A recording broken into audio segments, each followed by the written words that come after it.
Hello and welcome back to Mel the Bombshell. Today we're going to talk about a friend of mine. I like to call him Roger. A lot of people know him as the ROG Ally, or ROG Ally. He's got a few aliases. And I'm going to give you all my thoughts on owning this handheld Windows system for the past year and whether or not I would recommend you to buy one of these. Currently, upon filming, the ROG Ally is a little bit dated. It has been out for over a year, and it does have its big brother out now, the ROG Ally X, which is more powerful, has a bigger battery, and instead of being white, it is black. But its big brother is a little bit more expensive than the ROG Ally, and the ROG Ally itself is still available from Best Buy and other retailers, brand new, so it's not like it's completely outdated. So to start out, I want to talk about my experience with the ROG Ally and why I purchased this device in the first place. Like I said, the ROG Ally is a little bit dated. It is a year old, and a year ago, whenever I purchased this, I did get it on a sale from Best Buy. The ROG Ally does frequently go on sale, so of course, my thrifty self did wait for a sale before purchasing this device. The reason that I chose the ROG Ally was because, one, its form factor. So one thing that I do really like about the ROG Ally is its form factor and its design.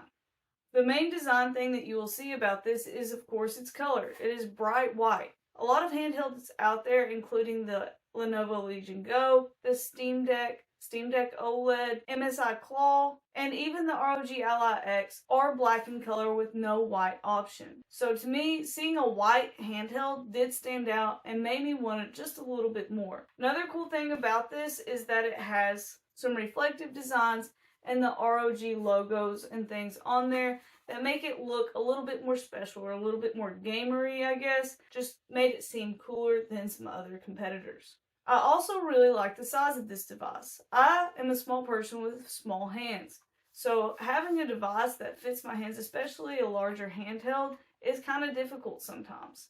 I find that devices like the Steam Deck don't necessarily fit my hands perfectly and don't necessarily always create for the most comfortable gaming experience. So whenever deciding on a handheld to buy, I did go by total overall size and weight just based on what I felt like would be most comfortable for me to game on with that handheld form factor. I do have one gripe about the overall form of this though, and that is the bottom corners here. So the bottom corners of the ROG Ally do have a bit of a sharp edge to them that make them kind of uncomfortable in the palm whenever you're holding it, but overall it is pretty comfortable. I also think that the button placements overall are also very comfortable, and I find it easy enough for my fingers to reach and hit all the buttons on the device. Another reason that I bought the ROG Ally is because it is a Windows 11 device. Unlike something like the Steam Deck or Steam Deck OLED, which runs Linux, the ROG Ally and other Windows handhelds run Windows, just like a normal PC would.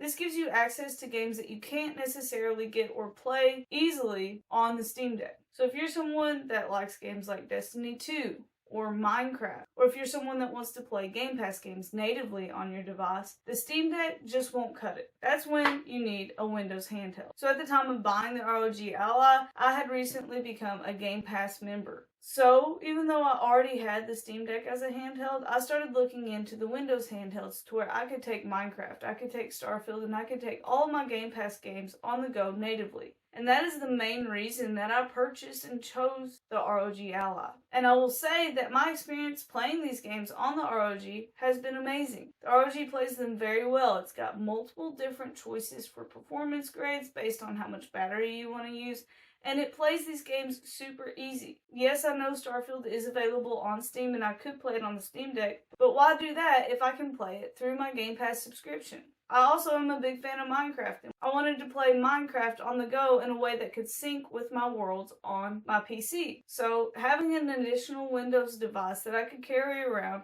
was perfect for me. And once I got the ROG Ally, that's immediately what I started doing. I downloaded Starfield and Minecraft and all of the other Game Pass games that I have been loving playing on my Xbox console and on my PC so that I could take them with me wherever I went and play them on the go. And I will say my experience doing so was very simple. Yeah, Windows interface is a little bit smaller, but I was able to get around that, log in, get everything downloaded easily without having to jump through hoops. This also let me play Game Pass games natively and not through streaming, because in the area that I live, my internet connection is not quite strong enough to hold up to game streaming. So it was important for me to be able to play some things natively, as I knew I didn't have a dependable Wi-Fi connection. And that's just what I got with my ROG Ally. Another really intriguing thing about the ROG Ally was its price point. Yes, I know that $600 is pretty expensive overall, but if you compare that to other console prices or even the price of a PC, which this basically is a PC, you will find that $600 isn't that much. A brand new console like the PlayStation 5 or the Xbox Series X run around $500. The Pro system costs $700, and for a gaming PC, you will likely end up spending $800 or more to get a really good experience for your games. And then if we look at something like the Steam Deck, those are starting at, I think, $350, going all the way up to $600. Or the Nintendo Switch, which retails for, I believe, $360. And if you want the most entry level to handheld gaming, you could get a Switch Lite for around $200.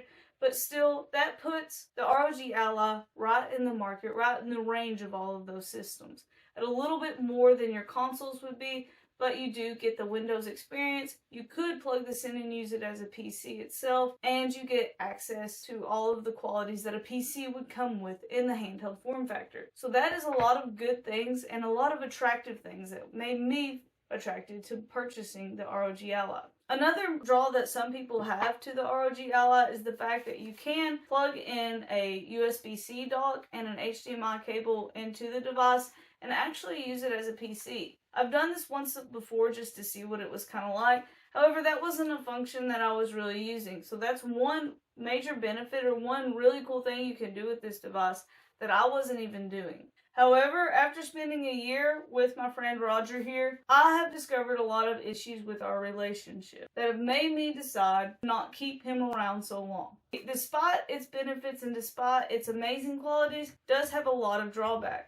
The main one to me being its battery life. So as I'm sure you can imagine, a PC or a Windows device does require a lot of power overall. And if you're running games like Starfield or other AAA titles, you are going to have a lot of power to make that work well. So even though the ROG Ally can play Starfield and can play Minecraft and can play these other games well, it can't play them very long at all. So I constantly found myself, even though I'm playing the games that I love and playing the games that I enjoy, not being able to fully enjoy the game because I'm worried about the battery life of the system. I'm worried that I'm going to have to get up and go grab a cord at a timing that's not going to be good in a game so that I can plug in my device and continue to play. With the battery life, I also found that even some of the smaller games that you would think would play for a longer amount of time wouldn't play necessarily as long as you would want without having to go through a bunch of menus and limit power draw and limit all these other parts of the device to make that battery last longer. This is something that I don't really have to think about as much when it comes to playing games, even the same games on other handhelds like the Steam Deck or the Nintendo Switch. And this constant battery anxiety made me want to pick up and play the ROG Ally less and less, to the point that I rarely find myself choosing the ROG Ally over other handheld devices like my Steam Deck. Even though I can't play all my Game Pass games on my Steam Deck,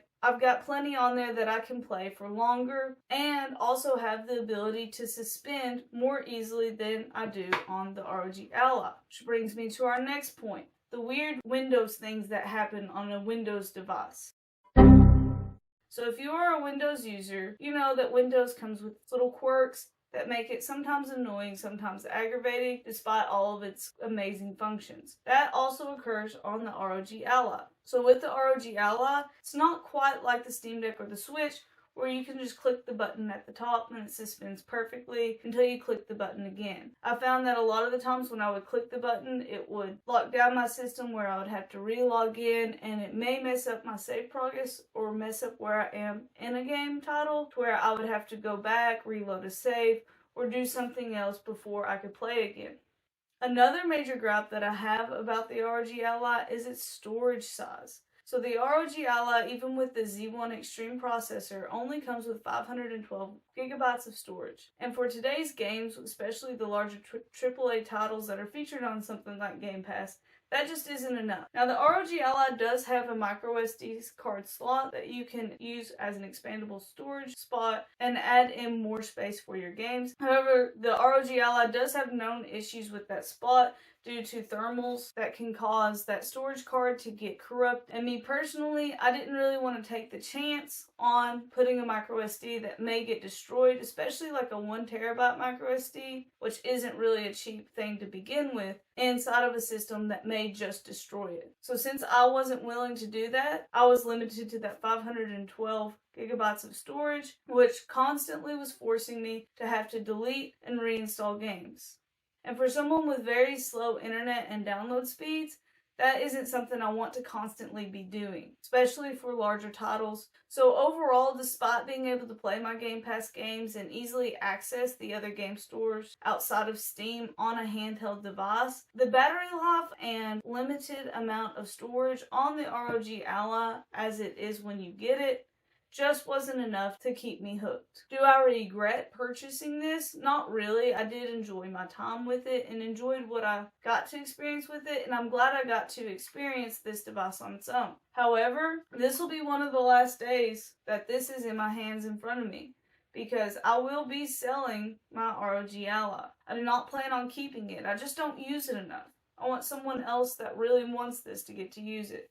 So this sucker right here will be going up for sale on eBay with all of its bonuses and even the box that it came in for someone else to get to enjoy. So that is my experience with the ROG Ally. Despite it being really fun and despite it being able to play all those things, it is just something that I found wasn't for me personally. But if you're someone that won't have that battery anxiety, if you're constantly by an outlet, let's say, and you really like the handheld form factor, this may be the perfect device for you. Maybe you're someone that travels a lot and you just want to be able to play your Game Pass games on the go constantly without having to take a super expensive laptop or a PC around. This would be awesome. So for some people out there, this product is absolutely amazing, and I would recommend that you get one. I would also recommend it if you're someone that only has ever liked the Nintendo Switch but wants to dip their toes into some other games that are on PC.